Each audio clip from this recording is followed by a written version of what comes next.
In the end, our job as marketers, I'm going to say it differently this time. Our job as marketers, we are a tool that is used in order to grow a business. And that business, depending on which business it is, has very different goals. You, in this particular case here, are going towards a liquidity event, which I would imagine there's a lot of private equity people and or strategic buyers that are out there that would look at that and be like, cha-ching, I'll pay 10x for that. But the point is that becomes very attractive. But the marketing tactics are dictated by the goal of the organization. Well, I mean, it really goes back to just the ability to be able to separate out your ENCACs versus your CAC. Mm-hmm. I mean, without that level of visibility, I mean, I sort of feel like we've emerged from this fog with all this stuff that we're talking about here because we never really knew. And we were relying, like there was a time where you and I were primarily relying on in-platform metrics. Those days are now over. Like a decade. Oh, yeah. Yeah.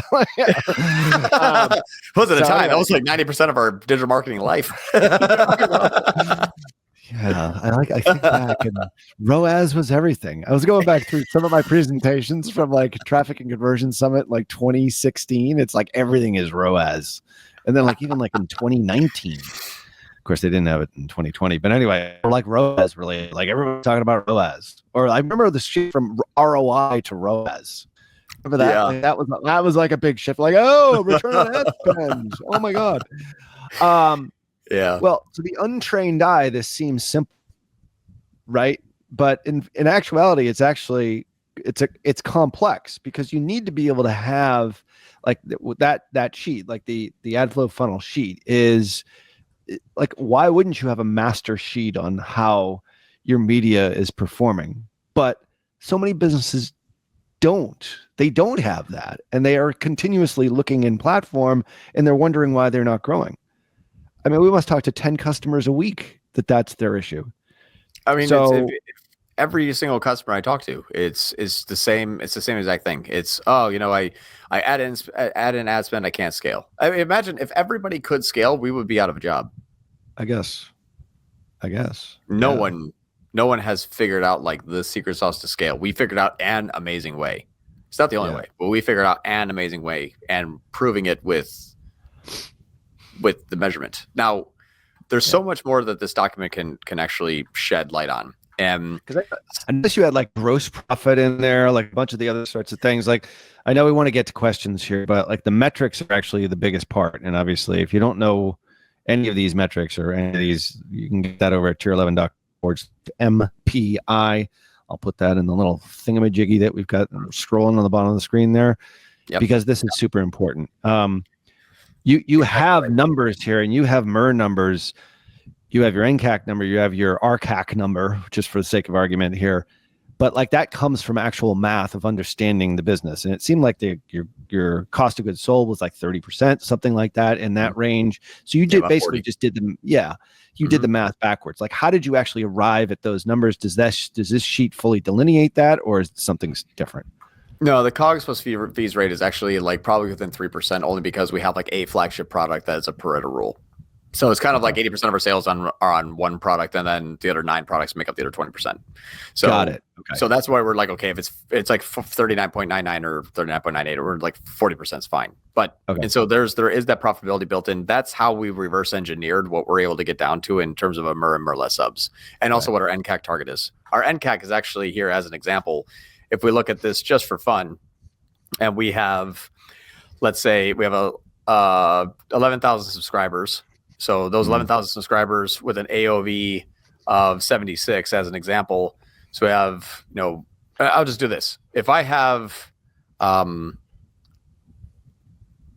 person, $76 AOV times 7.06 is 536. So if I'm 536 is my... That's your LTV. Right? My LTV, I'm sorry. Yep, I said AOV. Yep. I meant to say LTV. That's my LTV. You said AOV, then LTV, but anyway. Yeah, sorry about that. And I was like, I think I fat lipped that one. Instead of a fat finger. So, so anyway, if I can, even we mix up the terms sometimes. That's why you need to get the checklist. God damn it! Right, anyway, exactly. Keep going. And so here's the thing: is if I look at this last week, so what is my average this last 4 weeks? My average is 235, and in ENCAC. So 536 divided by 235. Basically, every year I make 2.28. I double plus a quarter, so 2.28 times my money back. So every new customer that I spend to get $1 within the first 7 months gives me a 2.28. Now, what is that? That is a 128% return on my money in 6 months. Mm-hmm. Right. If I could do that to the stock market, I wouldn't be here. And so, imagine increasing your portfolio 128% every 6 months. That's what we're looking at. Okay, that's a great analogy, by the way, because this is not an ATM here, but it can be if you do it right to a certain degree. You just have to know the numbers. Yeah. I mean, imagine if your stockbroker's like, hey, buddy, every $1 million you give me, 6 months later, I'm going to give you $2 million. How much money would you give that person? Right. Unlimited. You would back sell up your truck, John. Yeah.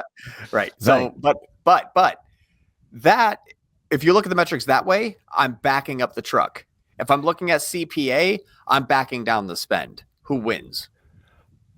Well, I mean, let's not forget this. You've got a 40% cost of goods sold on that. What was the number again? 528? I didn't write it down. Yeah, of your LTV. So 40%. So 60% of that you get to. Well, no, you don't actually get to keep so do that math. You figure out that number. You figured out your NCAC number based upon LTV. Mm-hmm. Right, you factored in your 40% cost of goods sold. It's gross, right? Right, it's gross. But then there's other costs in there. There's operating expenses, of course. There's, you name it. There's selling, general, administrative. There's also desired profit margin, and then out of that, then you come out with an NCAC. So take us through that sort of backwards. I know we've sort of done this before on this show, but I think this is an important thing to. Absolutely. I love your take on it because you do it slightly differently than I do. So it's great to see you do it. Yep. But basically, it's a math question, really. Exactly. So here's our gross profit each week. Yep. And the reason why we're measuring gross this way, going from spending 50K and making 12 grand, and then at the end we're spending 100K and getting anywhere between 20 and 25 or 30 grand. Right. The reason gross profit, why, just for people, gross total profit, sales minus cost of goods sold, gross profit. Right. This is before net. The reason why we have this here is because there's a near-term acquisition goal that we're looking to achieve. So because of that near-term acquisition goal that we're looking to achieve, we are ramping up with razor-thin margins as fast as we possibly can. As long as we're not losing $1, it's full speed all the time. Got it. Okay. And one of the things, the big goal finds all of these metrics. Yep. So so that's the goal. And now the way that we're measuring this is when you go through a liquidity event, let's just say for some reason we want to sell the company, we never know. We want to show, we want to be able to say, hey, even if you don't really spend any money, you're still going to make $2.2 million in just the subscriptions annually. Yeah. That's up 50% this year. Now, how much would a company pay for that if that can continue to go? If your ARR increases by 50% up to 2.2 million and actually that is all year, but that's actually not the case. That's all year. That's before we started doing marketing the fun way. So if we look at the marketing that we're doing with the first click CAPI imports and doing this the proper way, this time period here, we're up almost 70%. So in only the last 9 months, our company has grown its subscribers 70% to 2 million. That is, now watch this. If I say, hey, I'm going to take my ad spend from 90 grand and I'm just going to cut it down to 37. I lose about 20 grand in gross revenue, but my media efficiency ratio goes from a 1.94 and it climbs up to a 4. Why? Because I don't need to spend the money to make that money. So if another company comes in and says, great, we're going to absorb those clients and we're going to kill your ad spend, you're left with $150,000 in gross profitability a week. And before maybe you take on your own truck. Exactly. So I don't need to scale this up in terms of, remember, what's the company goal?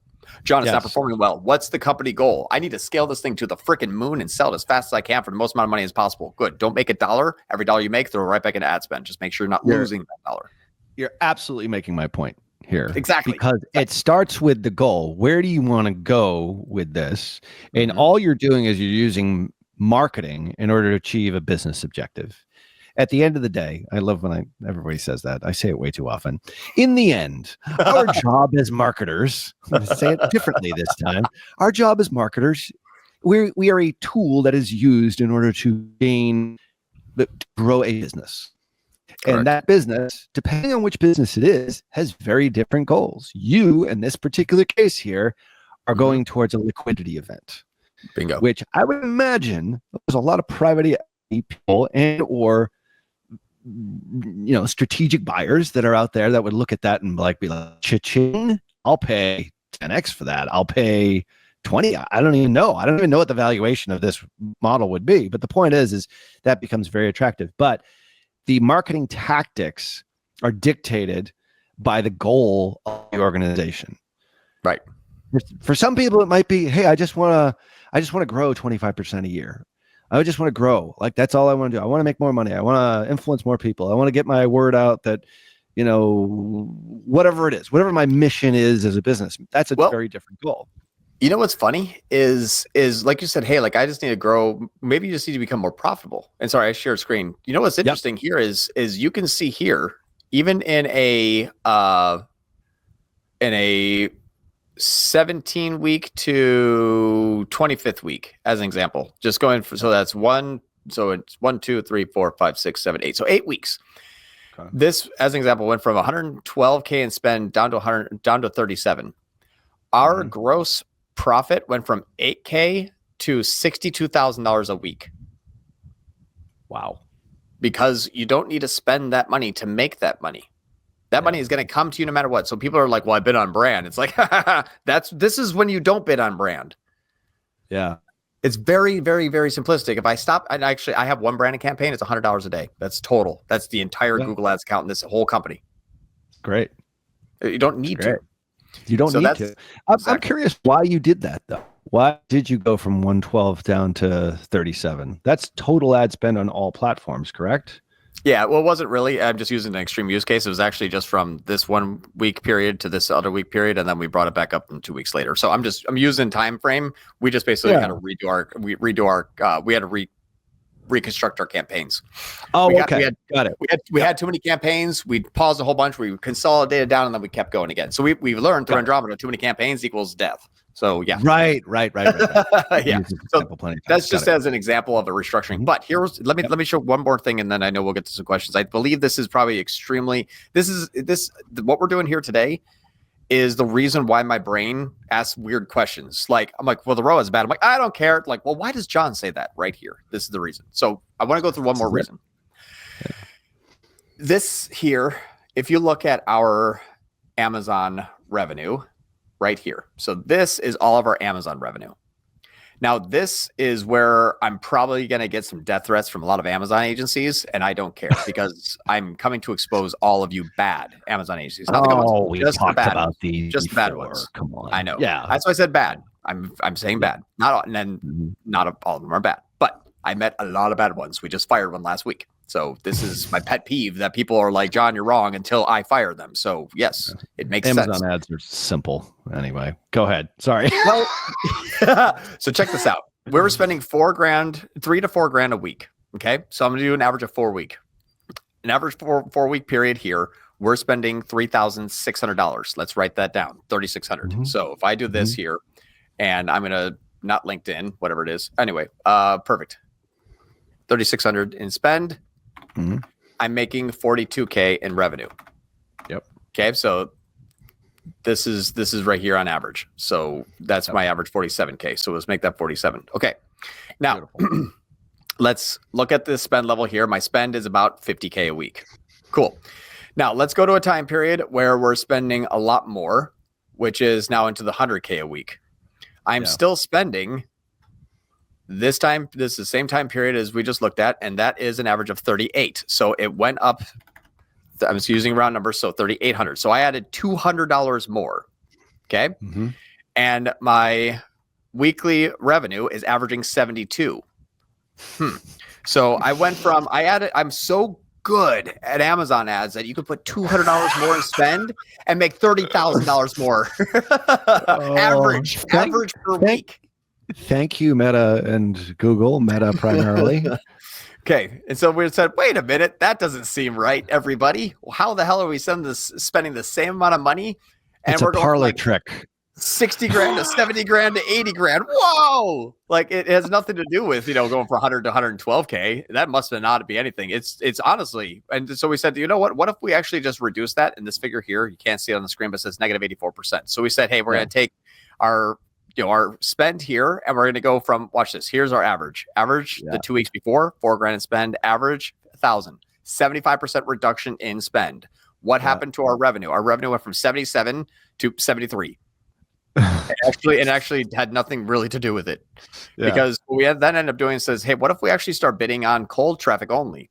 So we took our 3 grand and spend here. We said, well, what if we spent, 6 and 9 here? So then we said, let's spend 7,500, not from brand, but from non-brand.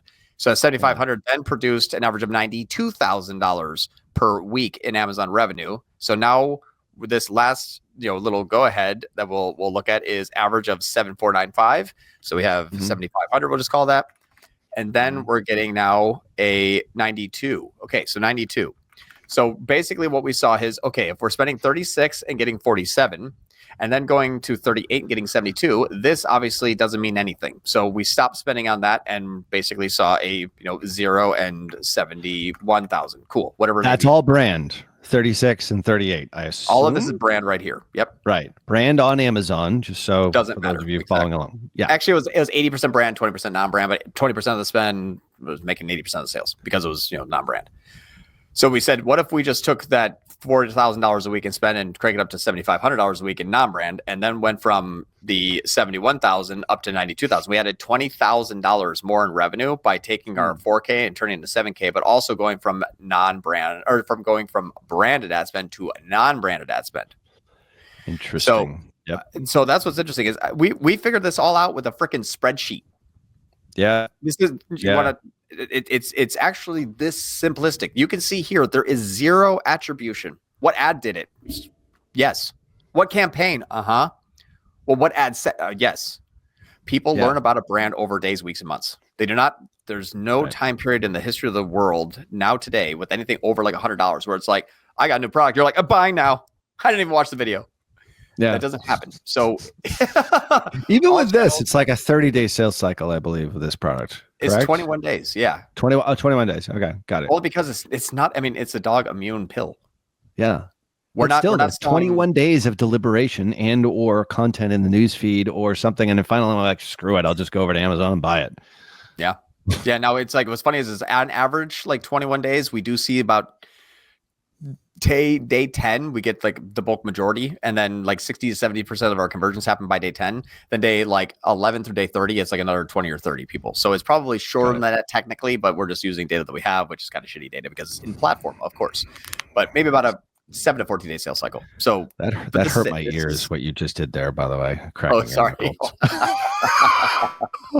Yeah, my bad habit. Crack.